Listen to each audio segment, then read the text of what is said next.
Hello students. तो आज मैं आपको एक नया चैप्टर चालू करने वाला हूँ, है ना। इसका नाम है केमिकल काइनेटिक्स, है ना। क्या नाम है इसका? नाम है केमिकल काइनेटिक्स, है ना। काइनेटिक जो वर्ड आया है वो काइनेसिस से है। काइनेसिस का मतलब होता है स्पीड। काइनेसिस का मतलब होता है स्पीड। अभी केमिकल काइनेटिक्स तो एक केमिस्ट्री का पार्ट है, एक ब्रांच है ना। इसमें हम पढ़ते क्या है? तो यहाँ पर हम पढ़ते हैं किसके बारे में? रेट ऑफ रिएक्शन के बारे में पढ़ते हैं, है ना। सबसे बड़ा बात कि रेट ऑफ रिएक्शन को स्टडी करते हैं। रिएक्शन कितना फास्ट है, कितना स्लो है, उस रेट ऑफ रिएक्शन को हम कैसे चेंज कर सकते हैं। हम रेट ऑफ रिएक्शन को घटा सकते हैं या बढ़ा सकते हैं। बहुत सारी ऐसी चीज़ें हैं। अभी जैसे इसका बहुत सारे एग्जाम्पल भी है। जैसे जब हम ग्लूकोज को बर्न करते हैं तो ग्लूकोज को जो हम बर्न करते हैं, अगर वो इन्वायरमेंट में बर्न करें, जो हमारा इन्वायरमेंट है, तो उसमें वो बहुत रैपिड बर्न होगा और तुरंत हमें एनर्जी CO2 और H2O मिलेगा, है ना। लेकिन हमारे बॉडी में वही ग्लूकोज जब बर्न होता है, ठीक है, तो वो ग्लूकोज एकदम धीरे धीरे बहुत ही स्लोली बर्न होता है वो, है ना। और रैपिडली बर्न नहीं होता है। हमारा जो बॉडी है वो 37 डिग्री सेंटीग्रेड पर क्या होता है, उसका टेम्परेचर, बॉडी टेम्परेचर हमारा है ना। तो जैसे एनवायरनमेंट में ग्लूकोज बर्न होता है वैसे हमारे बॉडी में बर्न नहीं होता है।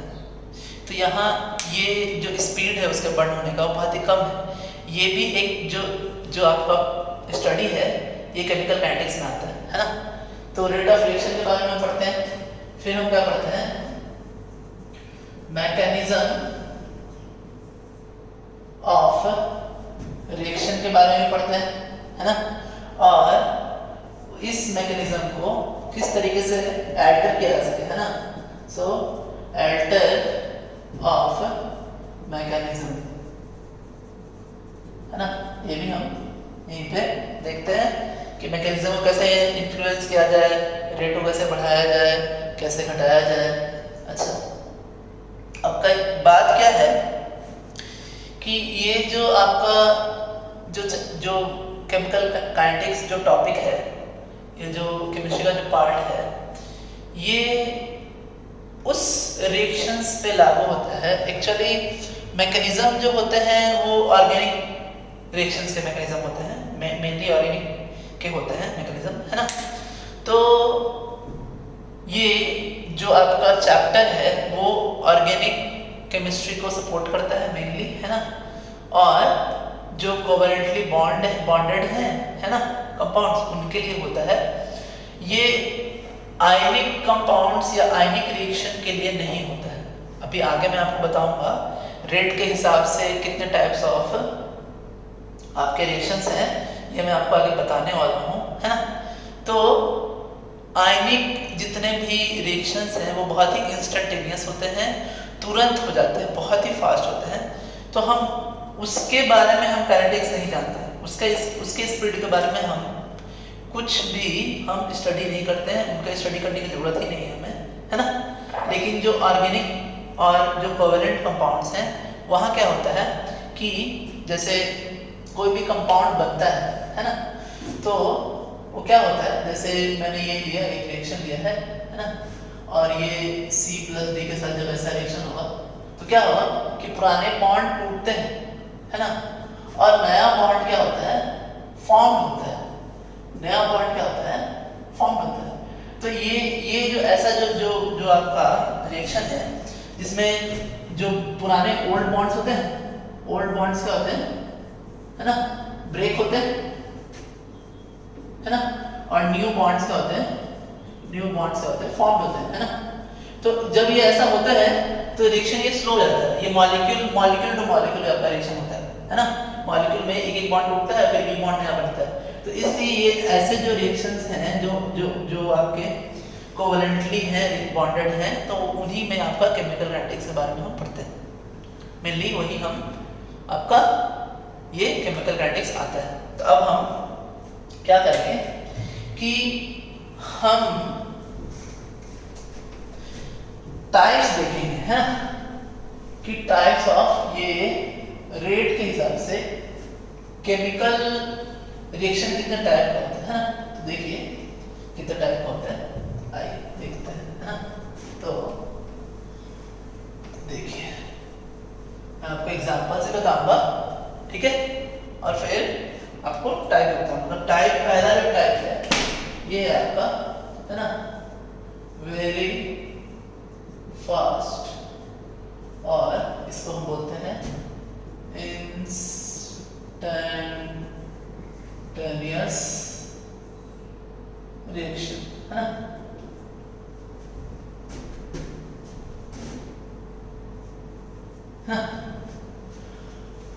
तो ये जो वेरी फास्ट और इंस्टैंटेनियस रिएक्शन है, इसमें जैसे प्रिसिपिटेशन रिएक्शन हो आपका, जैसे देखो आप ये हमने लिया है AgNO3, है ना।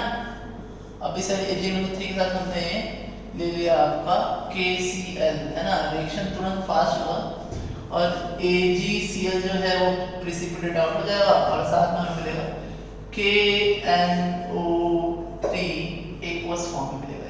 किस फॉर्म मिलेगा? Aqueous form. एक्वस फॉर्म कहने का मतलब कि ये फॉर्म नहीं हुआ है, ये एक्चुअली कैसा है, K प्लस एक्वस और NO3 माइनस एक्वस। एक्वस का मतलब ये होता है ना, कि ये एक्चुअली ऐसा है ना, इस फॉर्म में है ये, ठीक है। एरो डालता हूँ नहीं तो कंफ्यूज हो जाएंगे, है ना। फॉर एग्जांपल ये एक है आपका BaSO4, actually BaCl2 plus Na2SO4, ये बन क्या है आपका BaSO4 प्लस NaCl एक्वस है ये, है ना। NaCl क्या है? एक्वस है, ठीक है। एसिड बेस रिएक्शन जो है, स्ट्रॉन्ग एसिड स्ट्रॉन्ग बेस, जैसा HCl लिया, है ना, NaOH ले लिया।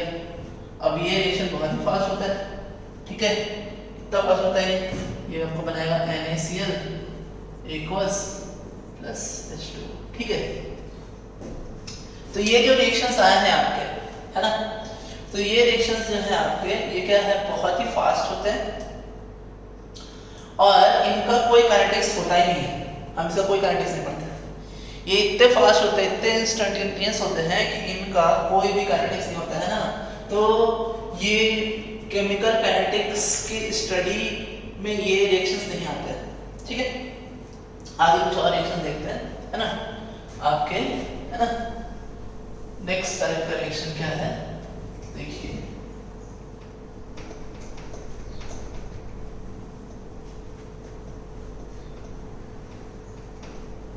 देखिए ये है आपका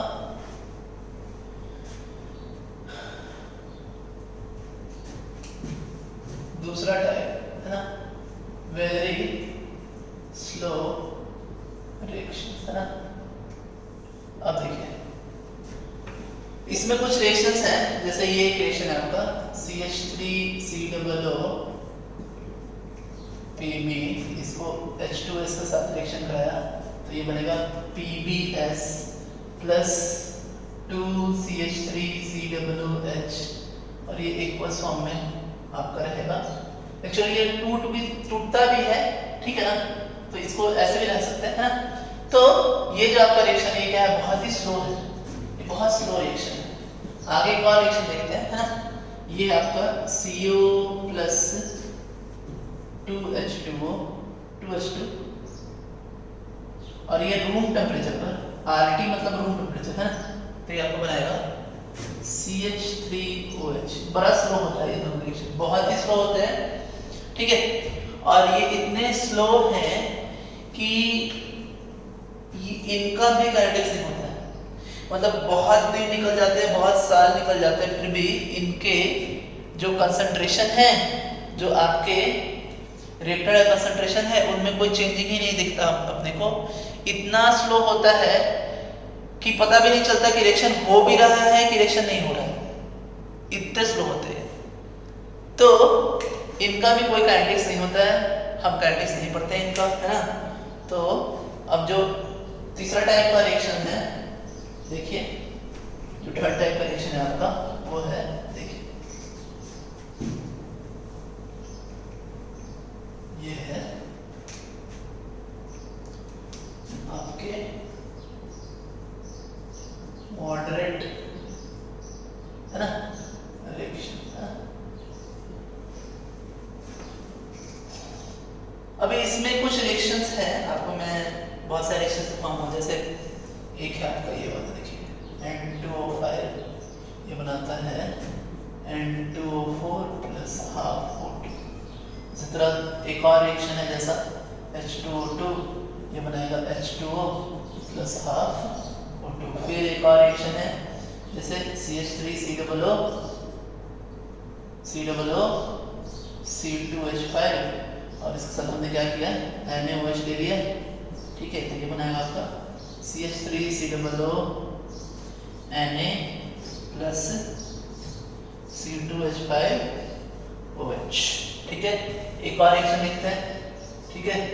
ये है आपका NO2 प्लस CO, ये देगा आपका NO प्लस CO2, है ना। फिर एक और रिएक्शन लिखते हैं NO प्लस Cl2, ये देगा आपका NOCl2, ठीक है। तो ये सब कुछ आपके रिएक्शंस हैं, है ना, जो रिएक्शंस के हम इनका केमिकल काइनेटिक्स हम पढ़ते हैं, है ना। ये आते हैं, है ना, स्टडी ऑफ रेट होता है ना, केमिकल काइनेटिक्स के हम ये जोन में आते हैं। ये रिएक्शंस ये ना ही बहुत ज़्यादा फास्ट होते हैं ना ही टू स्लो होते हैं, ठीक है। तो ये जो रिएक्शंस होते हैं इनका हम केमिकल काइनेटिक्स पढ़ते हैं, है? तो केमिकल काइनेटिक्स हम पढ़ रहे हैं और काइनेटिक्स में हम रेट ही देखते हैं। तो पहले तो अपने को पता होना चाहिए कि एक्चुअली रेट है क्या। तो देखिए रेट क्या है उसको समझते हैं अच्छे से हम, है ना। रेट ही समझना है केमिकल काइनेटिक्स में, तो आइए देखते हैं रेट क्या है। देखिए क्या है रेट, देखिए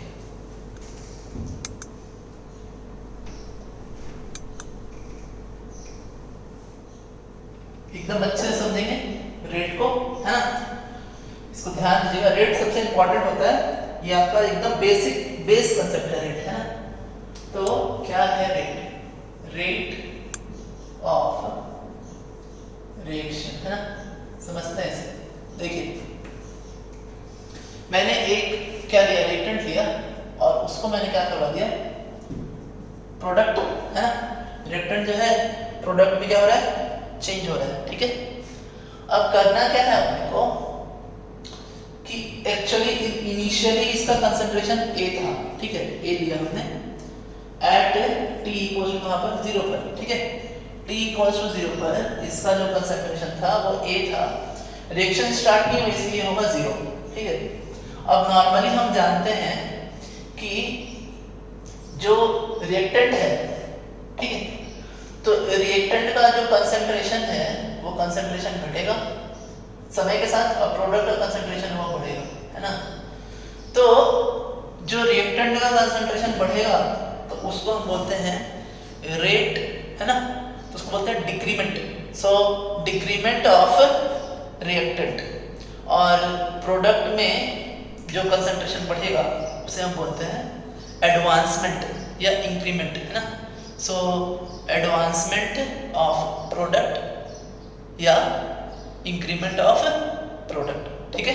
अब देखो आप at t equals to t पर यहां तो होगा आपका डिक्रीमेंट, a माइनस एक्स किया मैंने, है ना, होगा क्या, डिक्रीमेंट होगा। और इस जगह पर ये आपका क्या हो जाएगा, एडवांसमेंट होगा, ठीक है। तो एडवांसमेंट हुआ। अब हम रेट कैसे लिखते हैं, तो रेट ऑफ अब देखिए रिएक्टेंट में डिक्रीमेंट हो रहा है, तब लिखेंगे rate of decrement of R, इसको हम बोलेंगे कि delta R change in concentration of R और चेंज इन टाइम, है ना।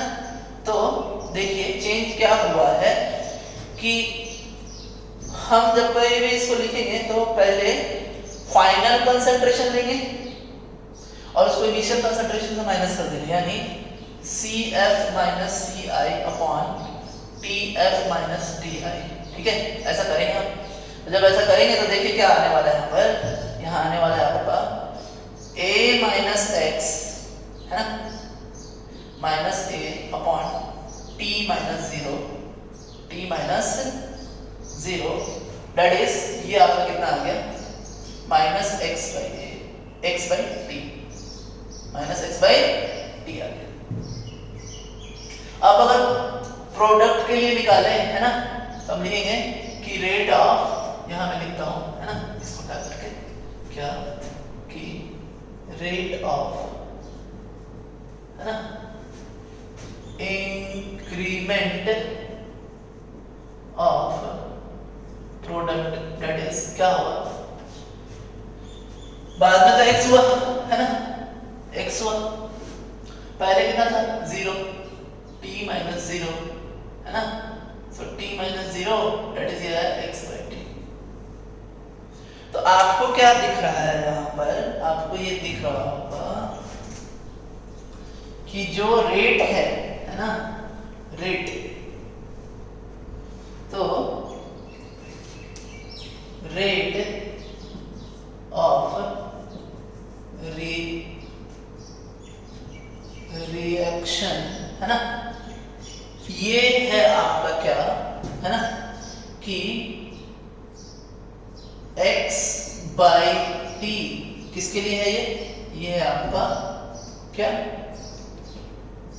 Rate of decrement of R और rate of increment of P is equal two plus x by T.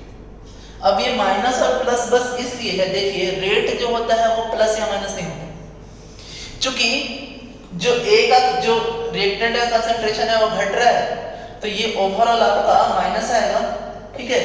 तो वहां वो माइनस साइन बस ये बता रहा है कि वो घट रहा है, और यहाँ ये प्लस साइन बता रहा है कि ये बढ़ रहा है ना।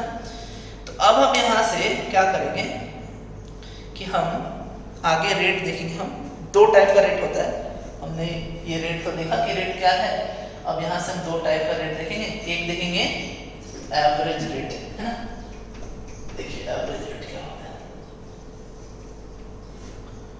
ठीक है, आइए देखते हैं एवरेज रेट होता क्या है। तो पहला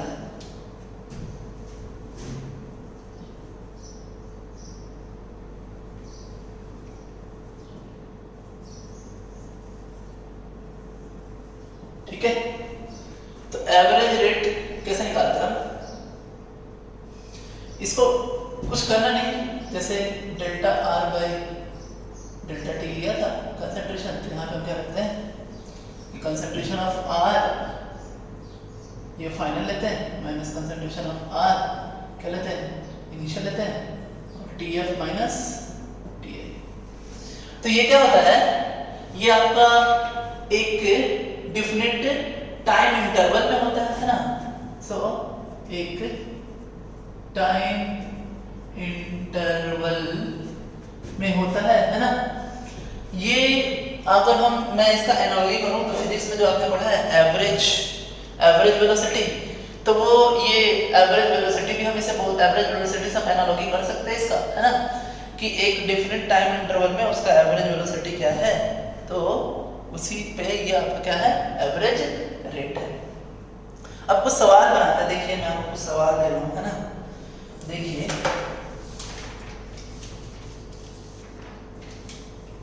आइए, तो देखते हैं, एक सवाल है आपके, है ना, ये है एक सवाल, एक ग्राफ वाला सवाल है ना, ये यहाँ से कुछ ऐसा जा रहा है, ठीक है, और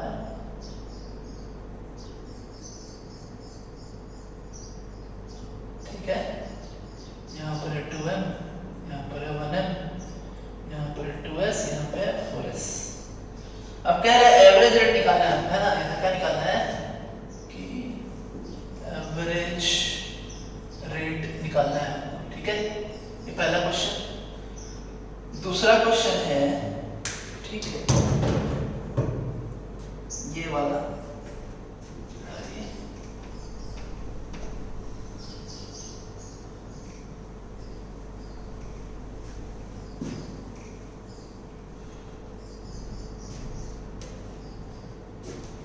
कि एक रिएक्टेंट से प्रोडक्ट चेंज हो रहा है, ठीक है। अब कह रहा है कि रिएक्टेंट जो है एट t इक्वल्स टू 0 पर 0.03 था, t इक्वल्स टू 25 मिनट पर ये बन गया 0.02 m, है ना। तो अब आप कह रहा है कि इसका भी रेट निकालो आप, है ना। देखिए आप कैसे निकालेंगे इसका रेट, बहुत ही इजी है, कुछ करना नहीं है इसमें, है ना। देखिएगा नॉर्मली पहले तो ये ग्राफ हम देखते हैं, ग्राफ वाला सवाल बनाते हैं। ये ग्राफ देख के आपको समझ में आएगा कि ये जो कंसंट्रेशन है वो नीचे की ओर घट रहा है समय के साथ, समय जो टाइम है वो इधर बढ़ रहा है, तो कंसंट्रेशन जो है वो कम हो रहा है, तो ये रिएक्टेंट है ना, और रिएक्टेंट का रेट है ये कम हो रहा है। तो हम क्या करेंगे कि फाइनल यहाँ पे कितना है 1 है, और 1 माइनस क्या कर देंगे 1 माइनस 2 कर देंगे, ठीक है, और यहाँ फाइनल आप क्या है 4 माइनस कितने 2, तो ये आपका जाएगा कितना 1/2। अब देखिए ये चूंकि रेट आपका माइनस में आ रहा है, तो ये आपका क्या बता रहा है कि हमने रिएक्टेंट का डिक्रीमेंट निकाला है, लेकिन एक्चुअली जो रेट हम लिखेंगे वो क्या लिखेंगे, रेट ऑफ रिएक्शन जो होगा वो होगा 1/2। रेट पॉजिटिव नेगेटिव नहीं होता है, बस वो नेगेटिव आपको बताता है कि वहां डिक्रीमेंट हो रहा है ना। रेट पॉजिटिव या नेगेटिव नहीं होता है, रेट होता है वो चेंज हो रहा होता है, बस माइनस साइन दिखाता है कि वो आपका क्या हुआ है, डिक्रीमेंट हुआ है, ठीक है। अब यहाँ पे भी क्या करेंगे हम, यही फॉर्मूला यूज करेंगे, तो फाइनली कितना हुआ है 0.02, ठीक है, 0.02 माइनस 0.03, ठीक है, अच्छा, अपॉन 25 माइनस 0 इंटू 60, हमने उसको क्या किया मिनट को सेकंड में कन्वर्ट कर दिया, तो ये आपका कितना आ जाएगा 0.01 अपॉन 25 इंटू 60, और ये ही आपका आंसर हो जाएगा रेट, है ना।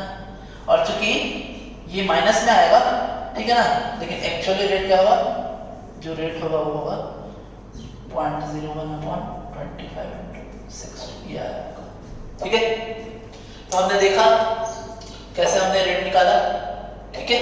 अब हम आगे चलते हैं, कुछ बातें मैं आपको ये बता दूं कि जो रेट ऑफ इंक्रीमेंट है ना, ऑफ प्रोडक्ट, एक नोट लिख के आप नीचे देख सकते हैं, मैं लिखवा देता हूँ, देखिए क्या है,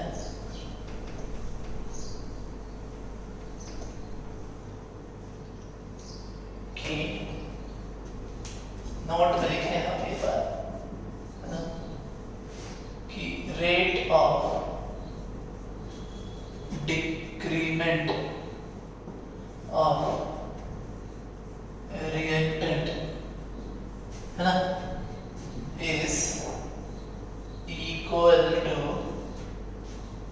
rate of increment in product, है ना। तो ये बराबर होता है ना, साइन बताता है कि वो डिक्रीमेंट है या इंक्रीमेंट है, माइनस होगा तो डिक्रीमेंट, प्लस होगा तो इंक्रीमेंट, है ना। अब आगे हम चलते हैं, क्या इंस्टैंटेनियस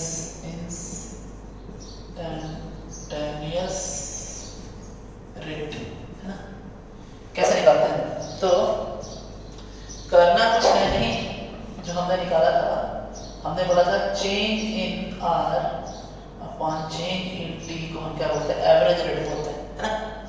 तो जो इंस्टेंटेनियस रेट है, अगर हमने क्या किया, ये जो टाइम है, इस टाइम को हमने बहुत ही छोटा कर दिया, टेंस टू 0 कर दिया, तो ये आपका दे देगा क्या, instantaneous rate dr by dt, है। उसी तरह अगर प्रोडक्ट के लिए हम बोलें, तो प्रोडक्ट के लिए क्या होता है, इंस्टेंटेनियस रेट। हम बोलते हैं change in product concentration upon change in time, और अगर इसमें हमने टाइम को क्या कर दिया, बहुत ही छोटा कर दिया, ठीक है, 0 पे टेंड करा दिया, तो ये आपको बन जाएगा D concentration of product upon dt। तो ये आपका क्या है, इंस्टेंटेनियस रेट है ना। अब ये इंस्टेंटेनियस रेट का हम यूज कैसे करते हैं, कैसे हम इस पे सवाल बनाते हैं, तो किसी रिएक्शन में हम कैसे यूज करते हैं वो भी हम देखते हैं। आइए, तो एक रिएक्शन में लेता हूँ, जनरल रिएक्शन लेता हूँ, है ना, एक जनरल रिएक्शन लेता हूँ और उसमें मैं आपको बताता हूँ। आइए, तो देखिएगा क्या बात है, समझते हैं।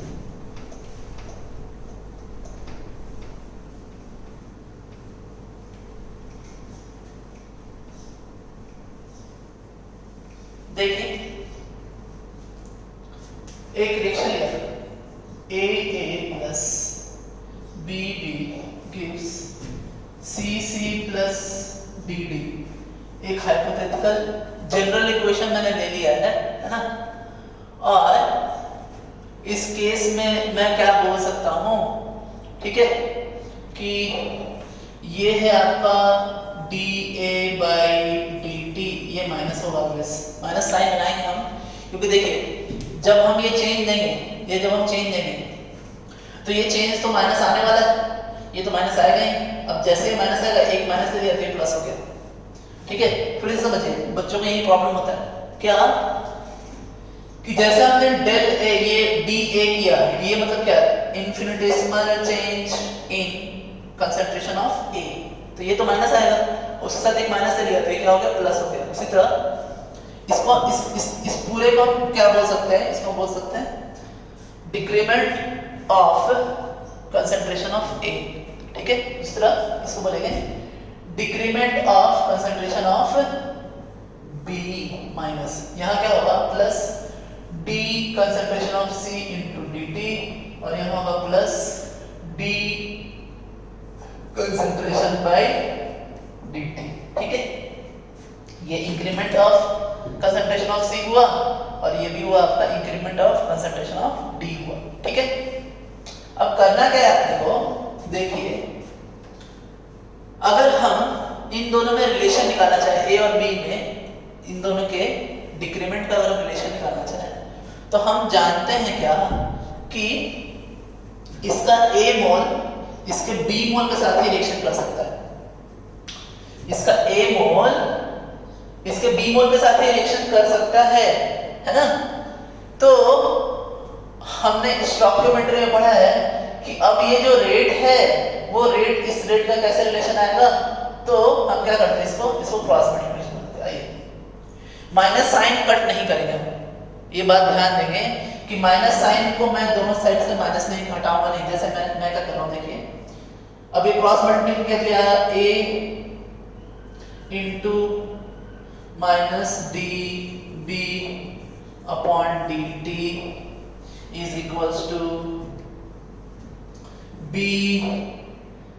Into minus DA concentration by dt। देखिए, ये माइनस को आप कट नहीं करेंगे, ये माइनस और ये माइनस बस इसीलिए है कि जो dA बाय dt है और जो dB बाय dt है, ये दोनों आपके क्या है, नेगेटिव साइन आएंगे उसके अंदर से, जब हम उसको चेंज इन कंसंट्रेशन करेंगे तो उस चेंज इन कंसंट्रेशन को पॉजिटिव बनाने के लिए ये आपका नेगेटिव दिया हुआ है ना। अब क्या करना है कि इसको थोड़ा सा चेंज और करें हम, और चेंज करके हमें क्या किया, देखिए, इस A को यहाँ लिखे, इस B को यहाँ लिखे, जो जिसका कोफिशिएंट था उसको उसके पास हम लेकर रख देंगे, है ना। तो लेकर रखा, क्या आएगा, सो 1/b है ना, और माइनस यहाँ लेते हैं 1/b into dB concentration upon dt is equals to minus 1/a dA concentration upon dt। ठीक है, इतना तक वो समझ में आया कि ये एक रिजल्ट आया हमारा, है ना, A और B के अंदर। ठीक है, अब हम क्या करने वाले हैं, A और C को हम कंपेयर करेंगे। ठीक है, A और C को हम कंपेयर करेंगे। तो हमें क्या दिखा कि A का इतना मोल, ये A मोल, और C के C मोल को बना रहा है, C के कितना मोल बना रहा है, C मोल को बना रहा है। ठीक है, अब इसका रेट क्या है, इसका रेट है minus dA by dt decrement का, और इसके इंक्रीमेंट कितना है dC कंसंट्रेशन बाई dt, ये प्लस है। फिर इसे क्रॉस मल्टीप्लिकेशन करेंगे, तो जब क्रॉस मल्टीप्लिकेशन करेंगे तो देखिए क्या आने वाला है A into dC concentration by dt, ठीक है, is equals to C into minus dA concentration by dt। फिर मैं आपको बता रहा हूँ माइनस साइन हटाएंगे नहीं, माइनस साइन नहीं हटाते, माइनस साइन बस इसलिए है कि जो आपका dA बाई dt है वो जब change in concentration of A करेंगे तो क्या हो जाएगा, माइनस आएगा अंदर से, तो वहां पे एक पहले से माइनस दिया हुआ है कि ताकि वो प्लस हो जाए, रेट प्लस या माइनस होता नहीं। अब देखो आप फिर से जो जिसके कोफिशिएंट है वो उसके पास नहीं आया था हम, तो हमारे पास क्या आता है, देखिए हमारे पास आ रहा है 1/c dC concentration upon dt is equals to minus 1/a dA concentration by dt। देखिए, अब देखिए इसका राइट हैंड साइड और ये राइट हैंड साइड बराबर है, ये बराबर है, तो हम कह सकते हैं यहाँ क्या, देखिए क्या कह सकते हैं, यानी हम कह सकते हैं ये सब मैं आपके लिए हटा रहा हूँ, है ना, ये सब मैं आपके लिए हटा रहा हूँ, ये सब। अब देखिए मैं क्या लिखने वाला हूँ, तो हमें क्या मिला, इसको हटा रहा हूँ, हमें मिला क्या, हमें मिला कि देखिए 1/a dA concentration by dt is equals to minus 1/b dB concentration by dt is equals to plus 1/c dC concentration by dt। और उसी तरह आगे भी अगर हम लिखें d के लिए आप खुद से कर सकते हैं, सेम आएगा, है ना। तो अगर हम आगे को लिखें तो देखिए क्या आने वाला है, आएगा plus 1/d d concentration upon dt। तो ये आपका क्या आया, यही आपका रेट है, यही देखिए सबका बराबर है, सभी का बराबर है, किसी का डिफरेंट नहीं है, इसी को हम बोलते हैं रेट। ये कोई भी एक रेट के बराबर आ जाएगा आपका। तो आपने देखा रेट को अगर हम a के टर्म में लिखें तो ऐसा लिखेंगे, रेट को b के टर्म में लिखेंगे तो ऐसा लिखेंगे, c के टर्म में लिखेंगे तो ऐसा, d के टर्म में लिखेंगे तो इस तरीके से आपका ये रेट है। और ये सब इंस्टेंटेनियस रेट है ना। तो आपको बहुत कुछ क्लियर हुआ होगा कि एक्चुअली इंस्टेंटेनियस रेट किस तरीके से रिलेटेड होता है, क्या होता है ना। कुछ सवाल हम बनाते हैं, देखिए क्या सवाल है, आइए देखिए।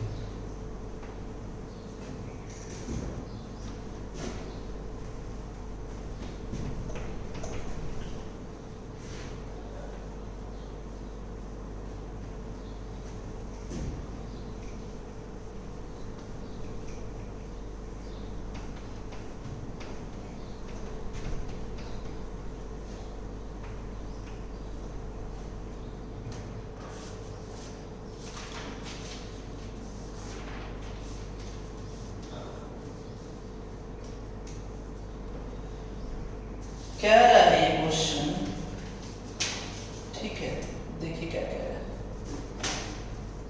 क्या रहा है क्वेश्चन है N2O5 converts into 2NO2 plus half of O2, है ना। फिर कह रहा है if minus d N2O5 upon dt is equals to K1 N2O5 है ना, फिर d NO2 upon dt is equals to K2 into N2O5, ठीक है ना, और आपका DO2 concentration upon dt is equals to K3 N2O5 है ना। तो कह रहा है रिलेशन क्या है K1 K2 K3 में, है ना।